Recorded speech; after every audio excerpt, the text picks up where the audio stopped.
Waalaikumsalam warahmatullahi wabarakatuh. Jamaah.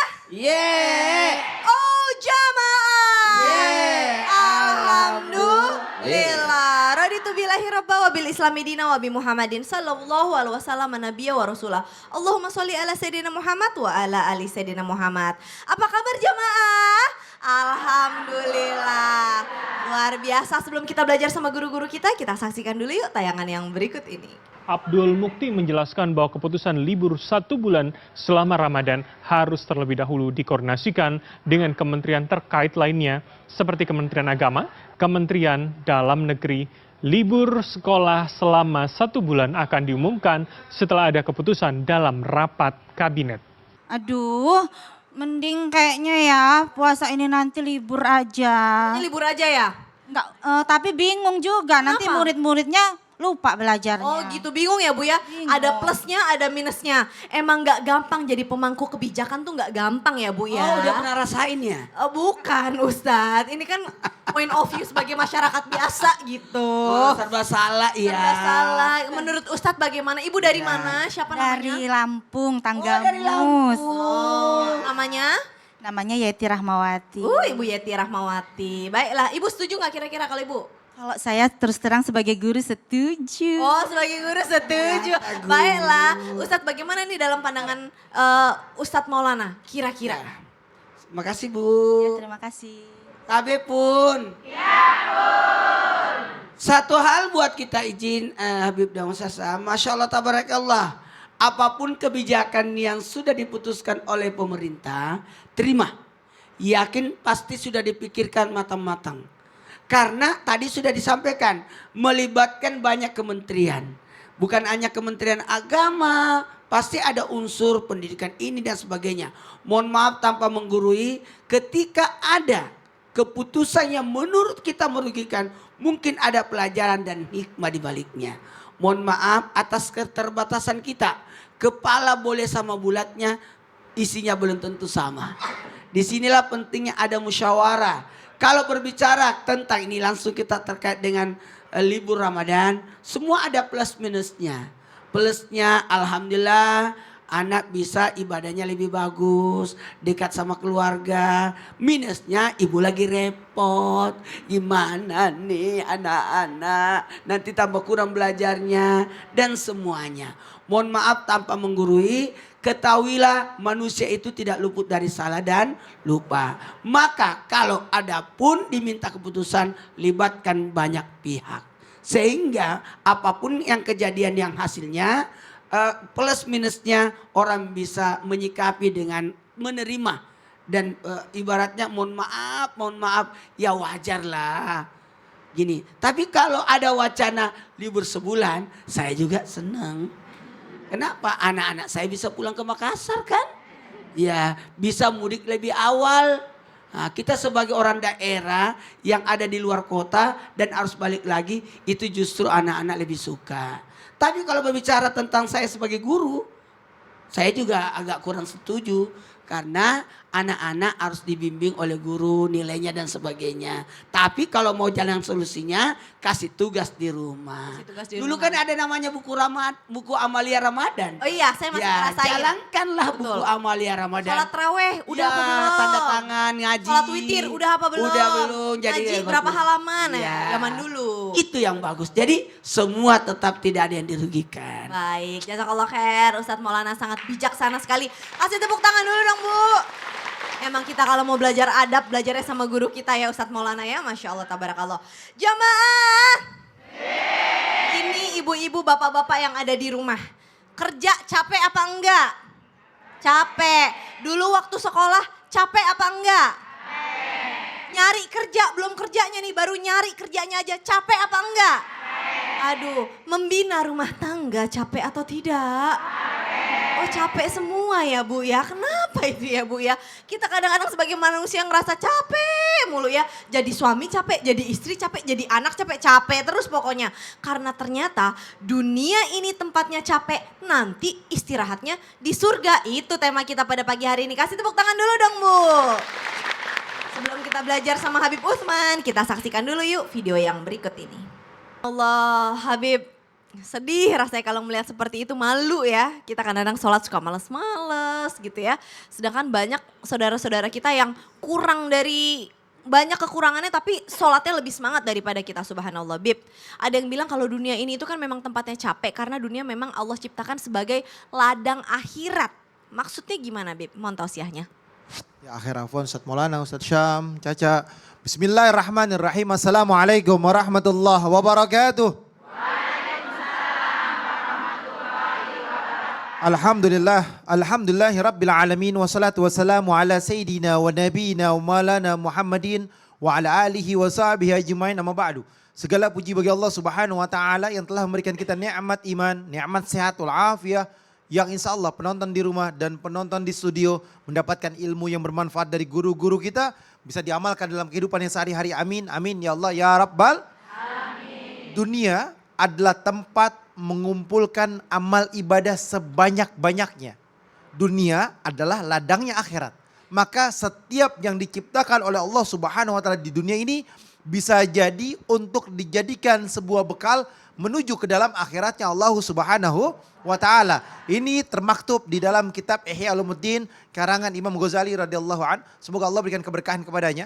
Dan tentunya kalau kita mau pindah rumah, misalkan dari Bogor atau dari Depok atau dari Bekasi menuju Jakarta, kira-kira yang diperbaiki rumah yang mana? Yang di Jakarta tentunya, karena rumah yang terakhir. Rumah yang terakhir tersebut ingin kita perbaikin, kita bangun dengan bangunan yang bagus.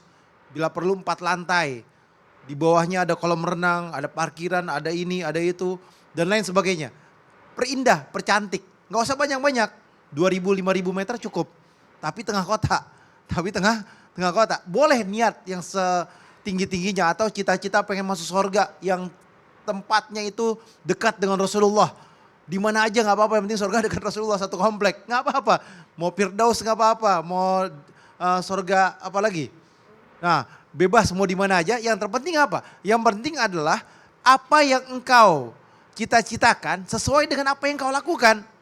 Apa yang kau inginkan, maka engkau kerjakan. Bahwasanya apa? Bahwasanya engkau ibadah sebanyak-banyaknya, berbuat baik, kumpulkan amal ibadah sebanyak-banyaknya, sholat 5 waktu, puasa di bulan Ramadan, qabliyah ba'diyah, puasa sunnah, Senin Kamis, ayamul bid dan lain sebagainya, sedekah yang banyak, sebanyak-banyaknya, zakat jangan ditinggalkan, wajib bayar zakat, berbuat baik kepada siapa? Tetanggamu, orang tuamu, keluargamu dan lain sebagainya. Ini adalah sebuah bekal menuju akhirat Allah Subhanahu wa taala, mengumpulkan amal ibadah sebanyak-banyaknya agar apa? Agar Allah ridho dan Allah kasih kamu pahala yang banyak sehingga engkau layak mendapatkan surga. Surga itu tempat yang tenang, tempat yang abadi, kekal selama-lamanya. Mustahil bisa masuk ke dalam surga tanpa upaya yang kuat, tanpa perjuangan yang kuat, tanpa niat yang kuat, tanpa dia beribadah kepada Allah. Mustahil. Karena wa ma khalaqtul jinna wal insa illa liya'budun. Kita diciptakan oleh Allah untuk ibadah kepada Allah. Amin, Allahumma amin. Dan salah satu ciri orang yang bertakwa dan beriman adalah percaya akan adanya surga ya, Bib ya. Karena banyak juga orang yang kayak nggak tahu nanti hari akhir gimana. Itu kita harus percaya penuh bahwa itu memang benar-benar ada. Masya Allah, tabarakallah. Nah, sebelum kita lanjut lagi nih, ada tayangan yang ini sangat menggugah hati kita. Apa itu? Ini dia. Memang benar-benar orang-orang yang Allah sangat muliakan ya. Insya Allah. Kalau kita capek nonton beritanya aja capek, apalagi mereka yang ngejalanin. Allah. Ya nggak, Saya tuh subhanallah. ngebayangin pas lihat tadi itu, ngebayangin apa? Ngebayangin beneran mati, udah digopong mau dimandiin, lalu kita teriak-teriak, saya pengen sholat, padahal udah nggak bisa. Ya Allah, itu benar-benar subhanallah sekali ya. Lalu Ustadz, ketika kita lagi capek-capeknya ditimpa masalah, harus sabar mulu gitu. Terus kan nanti katanya janjinya Allah itu adalah semua kenikmatannya ada di akhirat, ada di surga. Berarti kalau kita mau merasakan kenikmatan itu semua harus mati dulu dong Ustadz. Mohon tausiahnya. Baik, bismillahirrahmanirrahim. Tabi guruku Ustaz Maulana Habib Utsman, Kak Caca serta guru-guru kami mulakan Allah Subhanahu wa taala, Al-Qur'an surah Al-Baqarah 155 dan selanjutnya. أعوذ بالله من الشيطان الرجيم ولنبلونكم بشيء من الخوف والجوع ونقص من الأموال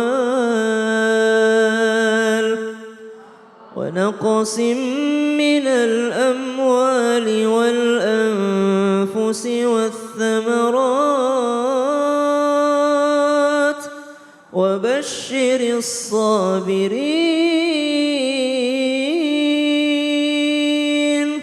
Dan pasti kami akan menguji umat manusia kalian semua, kata Allah. Di dunia ini pasti akan diuji dengan kehilangan, kelaparan, kekurangan daripada harta, penyakit, kesehatan. Semua akan ada ujiannya. Yang selamat cuma satu. Siapa ya? Wabashiris sabirin.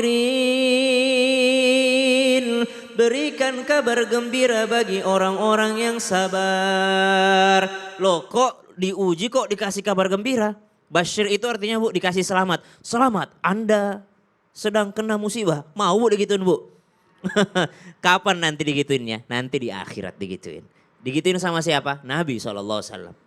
Orang yang sabar atas musibahnya, kata ulama dalam ayat ini, wabasyiris sabirin, menafsirkan ayat ini, diberikan selamat oleh satu orang karena bentuknya bukan bentuk jamak tapi tunggal. Basyir, hei kamu berikan selamat. Siapa kamu di sini? Nabi Muhammad. Maka Nabi Muhammad SAW akan datang kepadanya, memberikan mahkota, menyalaminya, selamat ya, kamu sabar di dunia, kau sabar hadapi pasanganmu, kau sabar berdakwah, kau sabar atas ujian yang Allah kasih, selamat. Inilah pahala dari kesabaranmu. Jadi jawabannya, apakah harus wafat dulu baru bisa menikmati? Betul. Kenapa bisa harus wafat dulu? Seakan-akan ibu ketika di dunia ini hanyalah persinggahan. Ibu mau berangkat umroh? Mau. Kalau umroh nanti mau pakai hotel yang mewah? Mau banget. Pengen fasilitas yang paling enak di sana? Mau banget. Hotelnya pokoknya yang paling terbaik. Tapi syaratnya satu, rumah di Indonesia dijual. Subhanallah. Jadi pulang gak punya rumah lagi, mau? Subhanallah. Gak mau, kenapa orang Ustadz umroh cuma 9 hari, 13 hari masa harus jual rumah? Sama, dunia ini persinggahan, rumah aslinya ada di surga. Masa kita rela untuk membeli semua di dunia ini untuk yakni mengorbankan yang ada di akhirat kelak. Tapi ini butuh keimanan. Lalu bagaimana kalau sudah capek? Nanti Allah gantikan yang terbaik di surga. Sayyidina Utsman bin Affan radhiyallahu anhu warda. Sayyidina Mus'ab bin Umair diuji bertubi-tubi, dibenci sama emaknya, diusir dari kotanya, diboikot di Mekah, kemudian kekurangan, kelaparan, sampai wafat nanti di perang Uhud. Sayyidina Mus'ab bin Umair, wafat beliau ini radhiyallahu an, lalu ketika syahid beliau ini, inilah yang disebut dengan digantikannya nanti di surga. Karena habis semua di dunia, nanti digantikannya di surga. Intinya jaga daripada keimanan kita kepada Allah Subhanahu wa taala. Amin, Allahumma amin. Ustadz Syam, kabar baiknya nih. Kabar baiknya adalah kalau jamaah di rumah ibu-ibu, bapak-bapak lagi ngerasa capek, kok cobaan gak selesai-selesai, tenang. Kita semua di sini juga punya cobaan. Betul. Jadi kita nggak dapat cobaan sendiri kok, tapi kita dapat cobaan rame-rame. Tenang, kabar baiknya. Jadi Yang menentukan adalah cara menyikapinya. Betul. Kalau cara menyikapinya dengan tetap beriman kepada Allah, akan ada balasan di surga. Betul. Yang rugi udah diuji di dunia, enggak ada pahalanya lagi. Naudzubillah min dzalik, naudzubillah. Jadi Yap. jangan pernah ngerasa sendiri. Jazakallah khair. Terima kasih banyak Ustadz Syam. Kasih tepuk tangan dulu dong Bu. Kabar baiknya adalah jangan pernah ngerasa sendiri ya. Nah habis ini kita masih akan lanjut nih belajar bersama dengan guru-guru kita dengan tema dunia ini tempatnya capek. Nanti istirahatnya di surga. Jadi tetap di Islam itu indah. Jamaah. Oh jamaah. Iya, alhamdulillah.